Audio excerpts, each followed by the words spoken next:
Welcome to Bottles and Bites Without Borders, where every sip and every bite tell a story. Rob is your host. Each week, he will take you on a delicious journey, from vineyard tales and distillery secrets to culinary traditions. So, grab a favorite drink, a plate of something tasty, and join us for another adventure with Bottles and Bites. Hey everyone, welcome back to the podcast. Thanks for stopping by. We got a good conversation on the table tonight. It's a subject that I've been wanting to talk about for a while. It's why casual dining restaurants should embrace a strong, value-driven wine list. And I don't think many of them do. And I think they're missing the boat a little bit. And I have a guest tonight. Hector Ramirez is my guest. And it's a topic that him and I talked about. And we agreed this would be a fun discussion for us to have. Because I think we're aligned, Hector. Yeah, we're definitely on the same page. And by the way, welcome to the podcast. Thank you. I'm so happy to be here. This is so exciting. First time I've been able to have you on the show. So I'm excited to do this. And I'm hoping, if you're okay with me after this, maybe you'll come back. I would love to. I'm already ready to come back. I haven't even left. So let's just start with this. Let's talk about our topic a little bit. Where do you think this perception comes from when we think wine, we think dining out? Right away, people go, hold on, that's a lot of money. You're talking fine dining and you're talking expensive bottles of wine, just retail, not even considering what the markup at that restaurant might be. There's this perception that if you say, hey, let's go out for dinner and wine, it's got to be at this fancy place. Any thoughts on where that comes from? I think it comes from the snobbery of winery? Yeah, the snobbery of winery. So I think it comes from a multitude of things. So one, it's like from a business perspective, wine is expensive, and then you have to somehow sell it, and you need somebody to sell it, and you think you need a somm to sell it, and then all of that is already cost, right? And then from a consumer's perspective, like you either don't know anything about wine and you're just going to get whatever cheap thing is on the shelf and it doesn't matter to you. But if you're an educated consumer, then you kind of go in there and you see the cheap bottle of wine and you're like, well, like they're not trying or they don't know or something. So I think that it's just like maybe just like a gap that just hasn't been bridged. Like there's no like hero of like the cheap wine list, right? I think that's a great way to put it. There's this gap. And I think that's exactly what it is. I think just in the world in general, we all have, kind of gotten down the rabbit holes of all these things, whether you're into coffee or wine or whiskey or gardening for that matter. I mean, if you get into gardening, you're into gardening. You're looking up articles, you're reading blogs, you're on YouTube looking at things. So you're down that rabbit hole. You want to learn as much as you can. And I think that's true with food and wine. You want great dishes and you want great bottles of wine to enjoy. And I think there's always been this perception that if you go to a casual dining, fine wine, and we need to talk about fine wine. What qualifies it as being fine wine? But fine wine doesn't belong there. And, I'm going to be the first to say I disagree because I don't think fine wine is a price-driven kind of, determining factor for being fine or not wine or not fine. Correct. I agree. You agree? Mm-hmm. So I want to talk a little bit today about, us kind of busting the myth, debunking this, and also, a little bit about to restaurant places, different restaurants and communities, why they should be embracing. Maybe I need to look at my wine menu a little bit more, and maybe I need to give it some better thought. And a guy like you, because let's talk a little bit about what you do. You're a content creator, but you're also a consultant. Tell everybody a little bit about your background, kind of where you are in your wine journey as far as education, and what you do here in Houston in the community to help folks with wine. Sure. So my name is Hector Ramirez. I was the wine buyer for Sonoma Wine Bar for about 4 years. Left in the beginning of December. It's pretty much just like the end of my rope, like kind of capped at what I could do there. And I kind of just wanted to branch out on my own. I was kind of stuck there. And have a very entrepreneurial mindset. So I had built like a car detailing business out before, and then I did a digital marketing business. Then I picked up Sonoma part-time during COVID and kind of like grew into that. It was a great time. I learned so much. Like I wouldn't be anywhere with wine if I didn't do this. But then once I left there, I got into different things, and I was like, I still am craving that, like the wine itch, right? Like I'm already in. And so then I started one of my friends who runs a eat and plant company, Irving, he used to buy wine from us at Sonoma and eventually got his wine license. And so now that he has his wine license, he could buy wine wholesale. So I went out there and I told him exactly how to buy wine from like having the experience doing so. And he, after like a week or two, he was like, can I just pay your consulting fee for you to do it for me? Because this is so much work. And it is a lot of work. And it's like, I guess when I see it from my perspective, it's a little simpler because I did it for so long. And so it's just like mechanical of like, okay, we'll ask for like the by the glass pricing. Like I know what performs well with people, but if you haven't drank enough wine, then it's daunting. Like it's a lot of things. I mean, like the price, like comparing prices to quality to taste to, like you're saying, like the what was the word you used? The high end or the fine wine? The fine wines, like what? Yes, fine wines in regards to what, like the name or the price or the what? Like so, it's just I think it's difficult, and for somebody in like the smaller restaurants, it's probably like it looks like a really big expense, and you don't know if it's going to pay off, and also you probably don't know much about wine other than the like, just going. Well, and the place you're consulting is cool, and if you're here in Houston and you're listening to this, go check it out because this is a nursery. Yeah. This is a gentleman who owns this nursery, and he's, we see this popping up a lot with wine bars, or I've seen bookstores that have turned into, hey, we're a bookstore, but we've incorporated wine into kind of what we do. And this is a nursery who's kind of taking the same approach. And, you're going out on a Saturday, you're like, hey, let's go look for plants. Hey, if I'm going to go look for plants, I might as well have a nice chilled white in my hand while I'm walking around or something. Is that something that you can do there? Yeah, it's awesome. It's so it started off as a plant and coffee shop. Okay. And it started off in the Post Houston, which was like the old post office. And then they outgrew the small like office space they had and they moved to Edo. And they had a space there for like a year or two and then grew it into pretty much what it is right now. And then that lease ended and then Post wanted them back, and so now they have pretty much a whole floor on Post, and then they have the plant shop, the coffee shop, and everything goes into like what they do. Like their whole thing is just like things that matter. Like everything is cared for. Like his mom is the one that cares for all the plants. Like everything is like familial. Like it's like his family and like close friends and second opportunities and like that for everybody. Like it's just a wholesome space. And so when he got the winery license, I was like, or the wholesale license.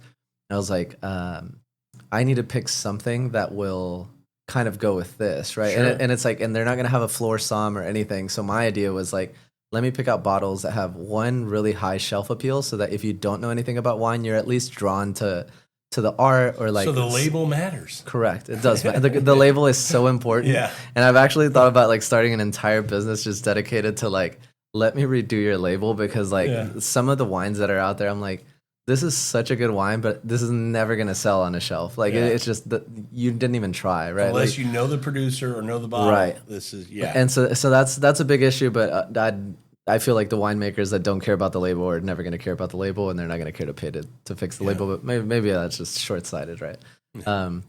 But definitely shelf appeal, and then like pricing, like the way that you price everything. Also matters because you don't want to price somebody out of a certain price point, right. And so my whole objective for the wine list was pick something with high shelf appeal and something that like I want, well, also organic, biodynamic farming, like nothing you could get at like a Total Wine or a Specs or something, just for the sole purpose of like I want it to be. Which let me interrupt you there. Probably means it's not mass produced. Right. Yeah. Exactly. Yeah. Something a smaller producer that like I'm not sitting here buying 1,000 cases at a time. Like, just a couple cases at a time for this small shop, but like it's just more meaningful and everything has a story. Which also makes it cool because that means inventory's turning over. That means you come in this month, you see some fun bottles. In a month or so, you come back because you're doing something, and maybe you're not shopping for plants. You just want to come in and have another glass of wine. Yep. But the shelf might look a little different. Might be some other fun bottles on there. So this is turning over quite a bit, probably. Yeah, it's actually doing pretty well. And then the stuff that hasn't been turning over well, so like we just bought a bunch of Greek wine, and it just kind of sat there. But I love the Greek wine, but I knew it had no shelf appeal. And so whenever I bought it, I asked the rep from the distributor to she'd just have to host a class for it because I knew that it would move once people tried it and like you told them about it. They're just not going to buy it not knowing. Right. Yeah. Like it's on a shelf and not knowing the info, it's not going to do it for you unless you know wine. Money out of your pocket. Why take that risk for something you may not like? Right. Yeah. No, fair point. So then we did the class a little earlier today, and I just sold 2 or 3 cases of wine. There you go. And you're nice enough to do that and then still come out and hang out with me a little bit. Yeah, so of course. Appreciate that. I wouldn't miss it for the world. Yeah. I do want to talk a little bit, just for clarification, casual dining. People are going, okay, well, what does that mean? Do you have a definite? I'm not talking Chili's. Right. I'm not talking, TGIF or, Olive Garden or any of these things, although Olive Garden you're an Italian restaurant. Come on, we can do better on our wine menu than what they're doing. Yep. I'm talking about, I'm being honest. I'm not looking at chain places, but I think most communities have a handful, if not a ton, like here in Houston, of restaurants owned by, mom and pop. These are family-owned restaurants. And I'm going to tell you, it's not expensive. It's not this, snobbery. You don't have to wear a jacket and slacks and all this stuff to go. It's very casual. It's very welcoming. You feel like you get to know the owners of it. That's the casual dining that we're talking about. Yeah. And do you agree with me on that? Yes. Okay. 100%. Because I also want to tie that into the food's absolutely delicious. We're not talking about a place that you go just because it's on the corner. It's a place that already has this reputation of you make badass food. Your food rocks. It could be a pizza joint, and that might be one of the bigger ones that we need to talk about because pizza and wine are like, peanut butter and jelly. Yep. But that's what I wanted to make sure that the audience understood is that we're talking about places that are really great food, great menus, good price, comforting, great ambiance, cool environment. People are friendly. Come in, hang out with us, eat our food. But I want a good bottle of wine when I come here. Yeah. So that's the kind of place we're talking about today. Yeah. What's your experience with these kind of places? I mean, when you go, do you have some disappointment with the wine list when you see it? Yeah, honestly, generally any of the smaller mom and pop shops, I feel like if they do have wine, it's something I generally don't want to drink. It might be questionable if it's wine. Right. Yeah. And then 2, if they don't have anything I want to drink, I probably would just do a cocktail. Okay. Or a beer. Or a beer, yeah. But I actually don't drink a lot of beer, so I probably would just skip out. Yeah. But if it's a BYOB place, that's always. Yeah. And I'll tell you, Hector, it's always the move. My wife, BYOB are my favorite places. Yeah. And, and typically here in this market, Asian places are. Yeah, I was going to say Thai food is one of my favorites, yeah. and that's usually where I go to BYOB. By the way, tell people what you got in the glass for us. This is a delicious little rosé we got. Is this Portugal? Yeah. I saw. So we're talking about value stuff. I figured I would bring. Yeah. You talk about a whole country that's value. I mean, people think port, but we're talking about still whites and reds. Yeah. So this is what is the name of this producer? Santola. So this is Vino Rosé. So this is out of Portugal.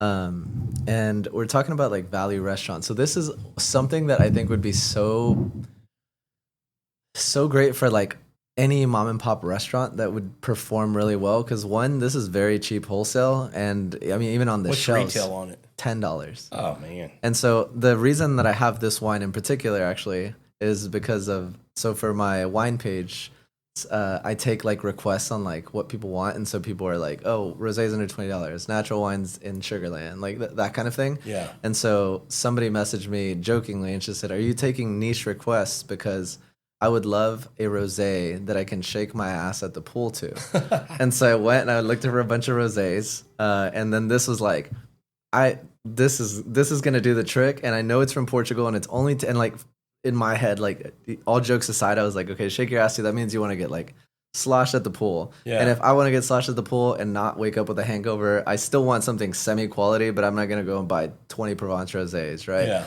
But with this one, I mean, at $10, you can buy 3 or 4 of these, have a really good time with a good group of people, and still wake up fine the next morning. Does this have some skin contact to it? Yeah, it definitely does. Yeah, that's where you get that like orangish, like pinkish hue from it. Yeah, and I'm telling you, does. If it doesn't remind me of Provence, Provence to me, I'm not a fan. Yeah. I need a little oomph on my rosé, Yeah. so I'm going to go to Tavel. Okay, Typically. sweet. Oh, nice. This kind of had a little structure to it, a little more oomph on it, and I liked that. And it has more of that like watermelon, like strawberry thing going on. Yeah, that is absolutely. Fun. Yeah, this is delicious, and at $10 retail, it's crazy. $10-12, whatever it is. Yeah, low alcohol, 10.5% I'm seeing. So you're not, I know a lot of people with whites or rosés, they like a little bit lower alcohol. This is, I can see where this would be great at the poolside, refreshing, nice and chilled. And also, we're in Houston and it's 150 degrees year round. We get, so. I was going to say, we get 10 months of summer here. Yeah.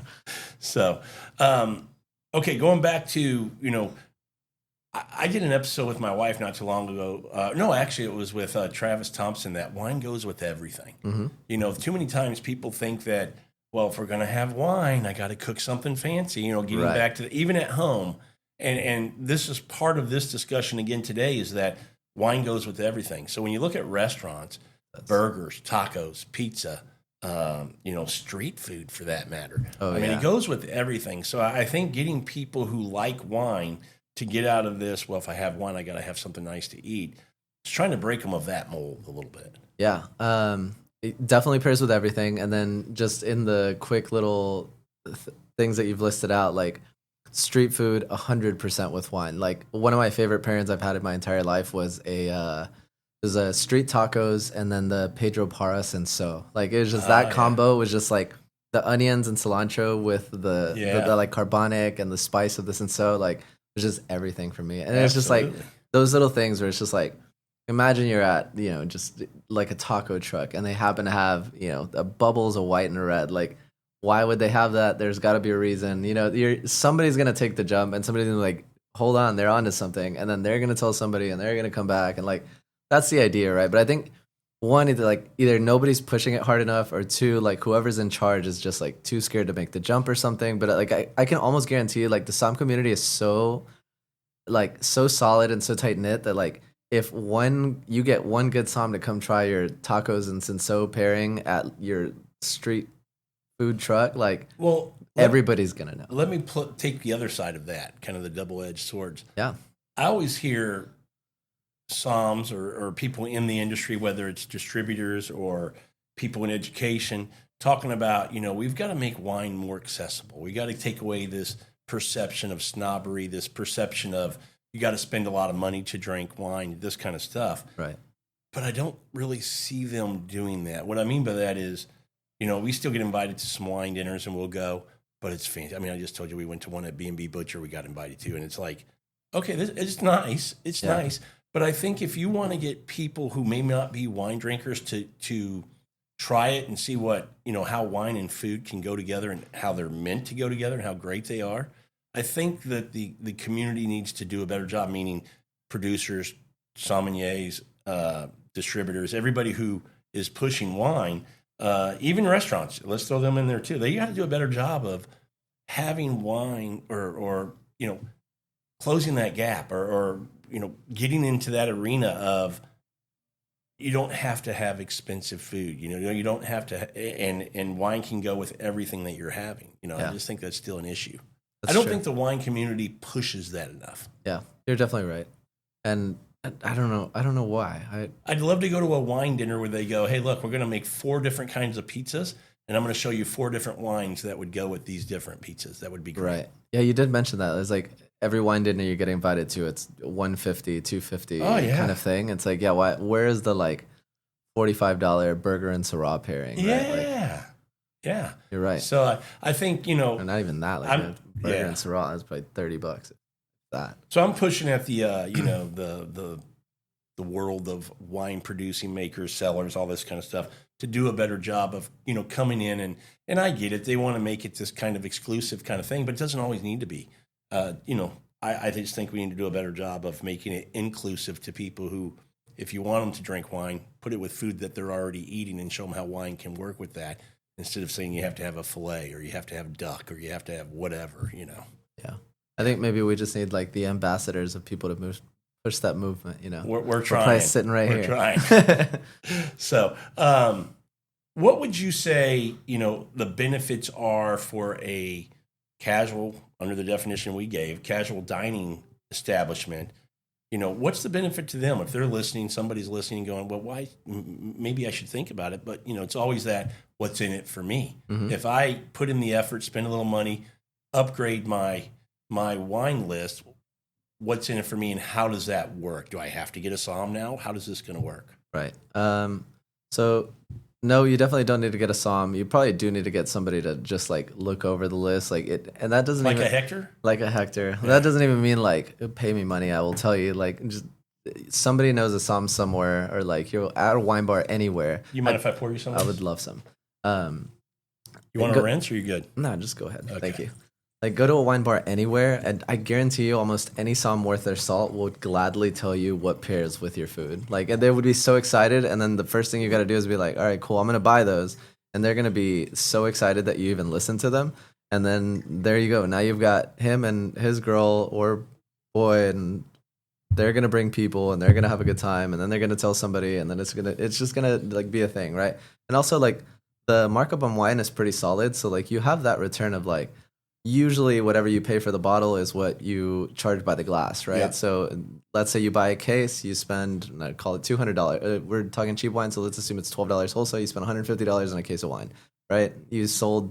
All you need to do is sell 12 glasses, and you've already done it, right? That's 3 of your bottles. You still have 9 bottles to go to make even more money. And you can still sell it by the bottle too for a table, right, and still make money. Correct. And that's something else that we need to talk about, and then people take bottles home, like, especially once you have the pairing, and people are like, wait, like, if you have wine on its own, great, but like wine and food together, like, amplify everything. And so, like, if you have a solid pairing of like Syrah and a burger, and I'm only saying it because the burgers, right? But like, we're doing smash burgers tonight, so it's on deck. So like, if you have the solid pairing, like, and you have it with the pairing, you're like, oh my God, that's everything. And then you're like, I'll take a bottle, I'll take 2 bottles, I'll take however many bottles, right? Well, even if you're like, well, look, we're going in for a burger. I'd love to have that Syrah, looks badass. I'd love to have it, but I'm probably not going to finish it. But you're still allowed to put a cork in it, right, and take it home with you and finish it the next day or later that night at home watching a show. So that shouldn't prevent you from buying a bottle. And then, especially in Texas, like, Texas is like, you do whatever. Good point. I don't know if that's the case everywhere. I think it probably is, because the states I've been to, even if they sell liquor, you can still bring your wine in. Yeah. Texas, you can't. But they'll let you take your wine, and you just cork it, take it, put it in the fridge. Yeah, it'll be good for 2 or 3 days. Absolutely. And it probably won't last you that long. Now, I do want to touch on people going, okay, you guys keep talking about this wine stuff, going with all this food, and I'm curious, I'm interested. But again, you talked about wine doesn't need to be expensive. Mm-hmm. You can get, and there's a little bit of correlation, and I say a little bit, there's correlation to the cost of the bottle versus the quality that you're getting. But at a certain point, the law of diminishing return comes in. I always think it's between $50 and $60. Then you start to flatten out a little bit, and it becomes more hype and whatever, marketing, Camus.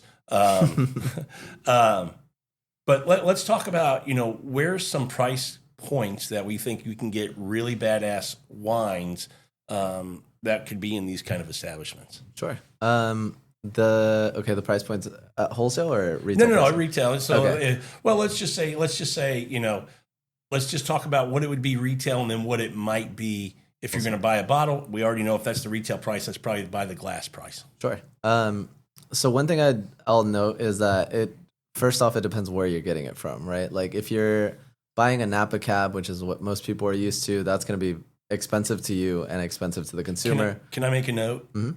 Get the fuck out of Napa. All right, cool. Yeah. I mean, not to you. I'm telling you, if that's all you're drinking, go try something else. And Napa's fine. Yeah. But to your point, it's expensive. So you're probably not going to see a big Napa cab in what we're talking about anyway. So right. Like, go try Sonoma Mountain, Sonoma County, Paso Robles, like Chile, Argentina. Yeah. Like, just there's so many other regions out there, and Napa's great if you're doing your thing. But like, for the purposes of this argument of like value wine or wine that pairs with like local foods and everything like that, get the fuck out of Napa. I'd say look more at regions like Portugal, Chile, Argentina, Chiantis. Yeah, I mean, they're generally really inexpensive, and most of the European regions, I mean, they all have what are they called? Not incentives, like the farmers get a consortium. No, not a consortium. There's a word for it. What is it called? It's like a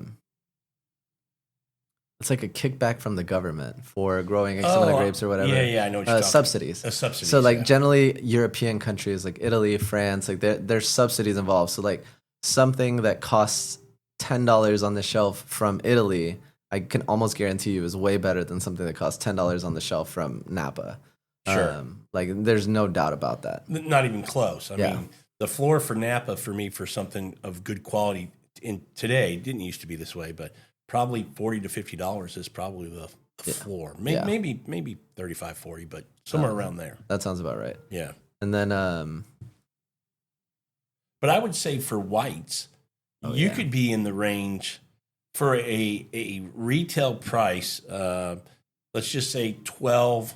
Because of this rosé, 12 to $25, and you're gonna have options. You're gonna have all kinds of bottles that could fall into that category right. at retail. So let's just say this is a casual dining. You're not fine dining, so you don't have this expensive real estate. That's part of the problem when you're in a fine dining establishment. They're usually in a building or a location that is a high rent district, which they got to cover that real estate. That's part of the wine program that covers that cost. Most of our mom and pop places that we love, we call it a hole in the wall for the reason, right? Yep. It's a little shop around the corner or whatever it is. Yep. So they, you got to mark it up, you got to make money. But even if you did it, a $20 bottle of wine, you sold it for $40, $45. That's great, you know. Yeah, and one thing I found is like so generally the markup for higher end places is anywhere between like 4 to 4.5, sometimes even Is it 5x, that much? which is insane. Yeah, like I mean, if you go to a steakhouse, that's the markup. It's like Papa's is going to be 4 to 5 times the retail price of that bottle. Easily. But I mean, you're paying for it, right? Like you're in the atmosphere. Like you drop your fork, like somebody's already picked it up before it even like hits the ground, right? So you're paying for that atmosphere, and it's fine. Like if I'm in those settings, like I'm never in those settings, Hector. So it's always worth it for me. Glad you are. It's always worth it for me. Like I have a great time. Like I paid $100 for a spoon of Tokai Essentia from a crystal spoon.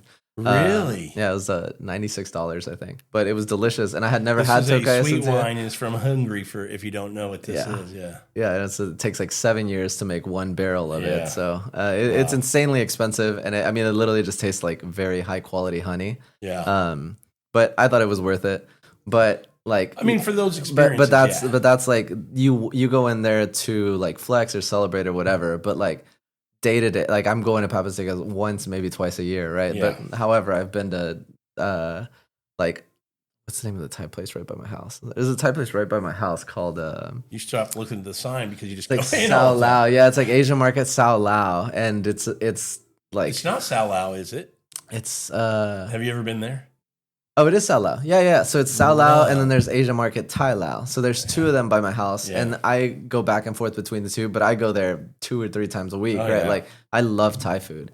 And those places are BYOB, so like I get to bring my own stuff in there, and I like Absolutely. to me it's like a great time to just take a bottle, like put some headphones in, get some work done, like just go by myself. I go with friends sometimes, but usually friends are like I have to Yeah. worry about like their spice levels and all the things, and I'm just like, this is just easy. I'll be honest with you. When my wife and I, when we do go out, we love to hang out and cook at home. But when we do go out, we're looking at places that are either BYOB or do they have a decent wine list. Yeah. Yeah. And there's some places that we've went, and because my wife's like, I really want to try the food, and I look at the wine list and it's just not very good. But they sell alcohol, so I can't take my own wine. And we'll go have dinner, and I just won't drink there. And then we'll head up to Padres or something, a wine bar after, Right. and just go chill and open a bottle of white and sit and enjoy. But to me, they're missing out by not having a better wine list there because I would have I bought agree. a bottle. Yeah, because like the PPA would just double, right? Like if Absolutely. you go, you have like depends, I guess, what you're doing, but like Italian food, right? You get a cup of minestrone soup, chicken parm, tiramisu, $42, right? If you had a bottle of Chianti at $42, that would have been a no brainer for me. Like Absolutely. you probably paid $13 for that bottle and sold it for $42. You made money. I'm happy with my Chianti and my food. Like Absolutely. win-win. You just doubled your PPA. Yep, absolutely. So that's part of this conversation is just, we want people to rethink their approach to wine because I think sometimes restaurants have this I don't know if they do or not. Maybe they're just missing how much people enjoy wine, but still eat their type of food. I don't want to say that they think, because their food's fantastic. So it sounds like I'm going to go, simple food. So this kind of food doesn't go with wine. It does, and they make badass food. I'm trying to figure out how I say this right, but they need to think about the people who aren't into wine. That gap that we were talking about earlier. Yeah, I agree. And also, I think maybe another issue is the fact that like maybe they think they're gonna buy a case of wine and people are gonna come in droves, just like, oh, I must have the wine. But I think you need to build it, have it established, market it somehow. Like even if it's just posting like, hey, our sommelier friend just told us to pick up this bottle of Vino Verde to pair with whatever, I don't know, I can't even think, whatever cuisine, right? Yeah.